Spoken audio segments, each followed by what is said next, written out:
Kelly with the Tennessee. Some of our state representatives have told me that there's been concern that there's been some delays in bringing more National Guardsmen into Nashville, out of concern from the mayor's office and some of the council members about how that might spark some fear, uncertainty in the community. Have there been delays with more National Guard coming in due to these concerns? Do we have National Guard here now in Nashville? And if so, when were they approved to come into Nashville? Yeah, thank you, Kelly. I'll say there have been no delays. You've heard it directly from Director Chief Swan. The first thing that our Office of Emergency Management does is assessments. They make sure that they understand capacity, needs, priorities. This is a day-by-day, hour-by-hour planning process that adjusts to weather condition, adjusts to capacity to staff various scenarios, and again, needs, where our top priority is ensuring that NES has everything they need to restore power as quickly as possible, and that our roadways and rights-of-way are clear so people can move around the city safely. As we've gone through that needs process, you probably saw the other day when the governor issued an executive order enabling TDOT to work beyond state routes and support NDOT's efforts.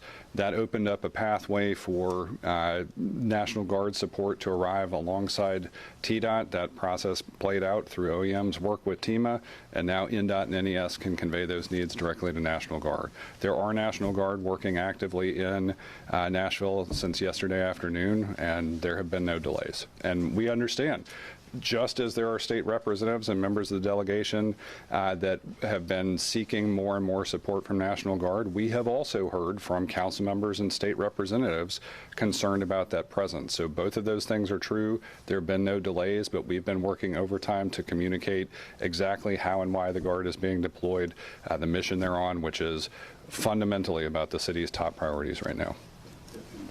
Real fast. I do think it's important to mention what their mission is, because I think that's the biggest concern.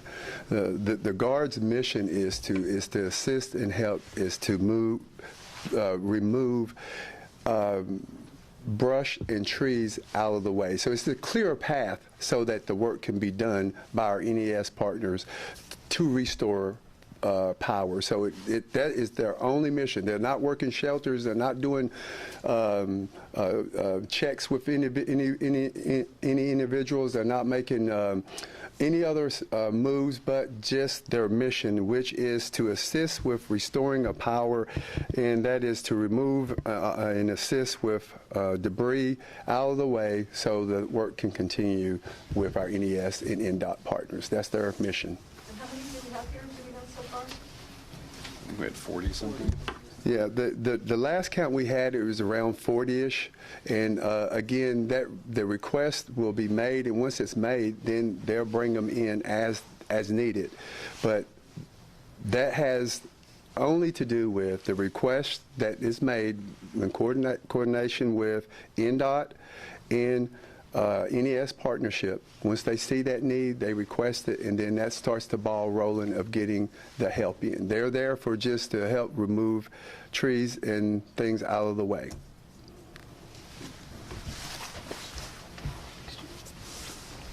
Yeah, go to Jason next. Mayor, you mentioned that NES is not at this press conference today. They have another press conference coming up.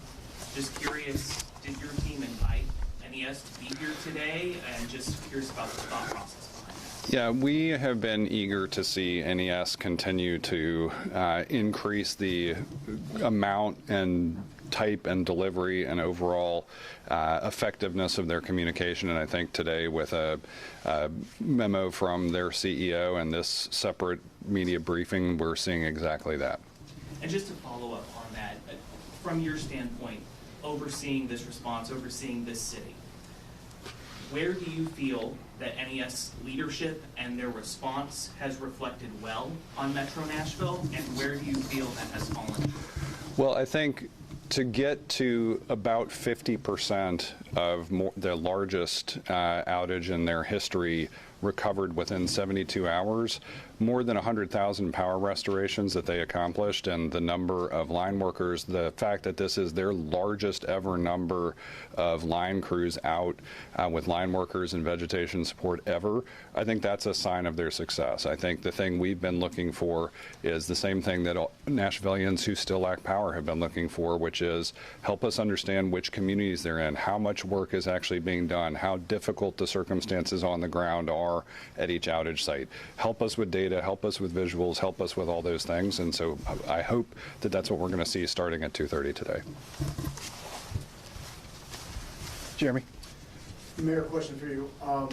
At this point, people in the city who do not have power have absolutely no idea how long they're going to be without power. And they are faulting NES for that. They are saying that NES botched this restoration. I'm wondering what you say to those people who have no idea if it's 1 day, 5 days until they have power. I'd say that's exactly what we're also looking for from NES, is indications of which parts of the city, if any, might be behind. Like, can we start to, just in the same way that OEM has been doing day-by-day assessments, looking at how many shelters we might need to open, how to deliver transportation assistance, to do all those things, we need to start understanding that from NES more directly. And so I guess I would say it this way. I have incredible appreciation for the hundreds of NES line crews that are out there that are their employees who have been working 24/7. The fact that they've been joined from communities from multiple other states, same thing, working 24/7. The speed with which they got through 100,000 is great. We know they still have about 90,000, a little less, I think, as we walked in today, to go to get restored. And we know they're not going to stop until everybody is restored. But I think now it's that question. I know we're at that point where our family was at 6 years ago in the March 2020 tornado.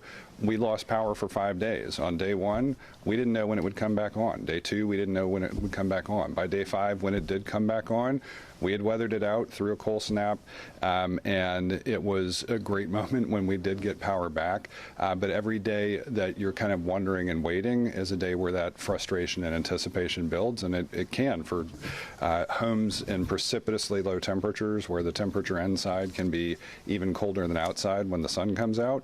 We know that frustration actually escalates to fear, and that's what we want to make sure we're getting that part of the response communicated to as many people as we can. I want to point out that, and we can't compare our response to Atlanta and what Georgia has faced, because we got it much worse than they did. But in Georgia, they had 100,000 people without power on Sunday. By Monday, the majority of them have been restored. So how do you compare how quickly they did it to how long it's taking us? Jeremy, this is all about ice. This is about ice on the lines and where our coating of ice was. And this is why, if you quantify this in terms of things, this is a historic event. We haven't had this much ice on trees, on power lines, on utility poles since the mid-90s. And so with more people out, I think you're looking at just the sheer number of downed trees. Now, we could compare notes, but I know a lot of other communities that I've talked to, mayors across not just Tennessee, but other regions, understand that Nashville got hit uniquely hard here, and that's a difficult part. NES was prepared. Was NES prepared to handle this? I mean, I would put it this way. No one is prepared for historic events, because you can't just be on the day that the unexpected and magnitude happens. You can't be fully prepared for that. Were they prepared to scale up with using mutual aid contracts and working with partners like IBEW to bring in more labor? Yes, they were. But I mean, if you go around the city and look at the damage on hillsides where there is incredible tree density, it's very, very difficult to be fully prepared for things that are unprecedented. Karen? Mayor, so you keep mentioning unprecedented, and it appears that you're saying that NES leadership was successful given the circumstances. Now, I'm wondering, as you as the mayor that appointed the NES board, and I understand that it's a separate entity, is there anything that you feel that NES leaders could do better for the upcoming winter storm, potentially maybe even speaking to those NES boards members to potentially put some pressure on NES leadership? I've reached out to the NES board chair, and I'll just note, folks on a lot of our boards serve multi-year terms, so we've only had a couple of appointment opportunities in this term. So there is this unusual thing where a lot of our public or quasi-public entities have mayoral appointments, but that I haven't summarily appointed every member of the NES board, but we work closely with them too. You saw there was an NES board meeting earlier this week. We're conveying the same thing. Show the work, tell the story, help people understand. Even if it's bad news, share the bad news, because it's better to have that than just no understanding of what is going on. Just a quick follow-up. So just to hone in on my question, so you're saying that this is unprecedented. Yes. Understandable. That now we kind of know what the scope is based on just these outages and what people are going through. So based on what we've been dealing with here, what do you feel about NES leadership changing their protocol to be potentially better equipped to handle this kind of ice storm? I think, we're going to do an after action. We're still in the middle of this, so I don't want to prejudge it. I mean, what I've seen operationally is that they have been not just pushing their own resources, but escalating day by day. As they get the opportunity to bring more line workers on, they are doing it. As they get the opportunity to bring on more vegetation assistance, they are doing it. As they work with NDOT, TDOT, GUARD to get to clearance points, they're doing all of those things. I think the thing that would help everybody is understanding, yes, predicted timelines, maybe even the visualization of how difficult some of these scenarios are to get to restore lines. I mean, if you have been around the city, you've seen what I've seen, which is trees just entangled in power lines all over the city, and that is just a very, very challenging infrastructure dynamic to deal with, but they need, I think, to continue helping the city understand exactly the challenges they're confronting. We got about 10 more minutes left. We'll try to get to as many as possible. Emily, yeah? Point of clarification, and then this question. Clarification. The governor sent in the disaster declaration request. Has it been approved? And if so, if it hasn't been approved, is FEMA actually here and engaged with the city, or will that not happen until it's approved? I just saw that disaster declaration request, the expedited request, this afternoon right before walking in here. Don't know yet if it's been fully approved, so we'll have to figure that out from the governor's office and federal partners. Have you had any communication with the administration? With the governor's office? Sorry, the other one. The other administration. We have not, well, we've talked to our congressional delegation. I've talked to Senator Haggerty. I've talked to Congressman Rose, been in touch with Congressman Van Epps. They are offering to be helpful here, have not talked directly to the White House. Last week we did get outreach from the Office of Intergovernmental Assistance, but I don't know. And Director Chief Swan, you may have more in terms of where TEMA and FEMA have been.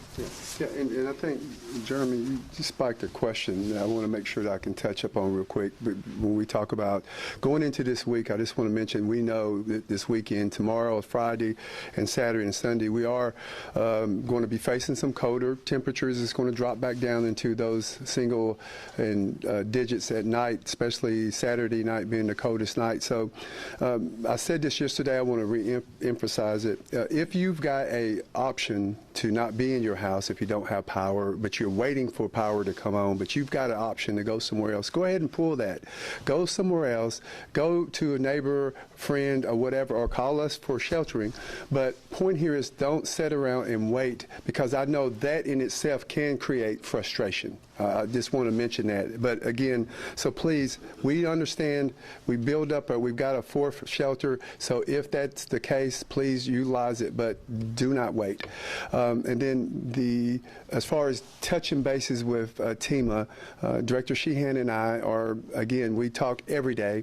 And from our standpoint, any assistance that is offered with the understanding of what the mission is, from GUARD members or anyone else, we're open to it, and that has been understood through the Office of Emergency Management and our TEMA partners. I guess just for that disaster declaration, though, have you heard anything? No, I'm sorry. No, I have not. I have not. Mayor, the other storm that folks keep comparing this to is 1994. setting aside the obvious technological changes that have happened since 1994, can you point to distinct changes that NES and other aspects of emergency response have made since then? And what more do you want to see change? Sure. I mean, and I worked on this when I was on Metro Council, looking at strategic burial of utility infrastructure. And you may have heard Brent say the other day, they're at 25% of that infrastructure buried. It's something that we have been looking at specifically and strategically, for instance, on the East Bank, representing an urban footprint for 8 years. It was something we looked at.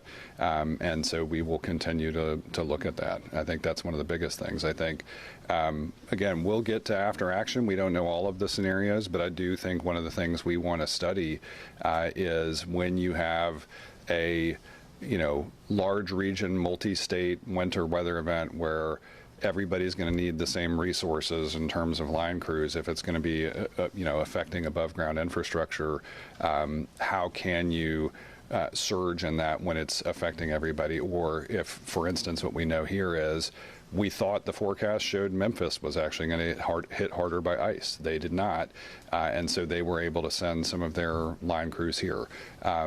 Sort of how can we improve that real-time decision-making and adjust on that basis? That's something I'm going to be looking at. I understand after action review takes time to studies, but what else can you say here and now? This has to change. I think the thing that we need to change is the ability to offer very quick community-based information about exactly the status on the ground, the work being done, the conditions where that work is being done, just to improve the level of information. Even if you can't say your power is going to be on tomorrow or somebody else's power is going to be on in a week, to understand the conditions on the ground, I think would be really, really helpful.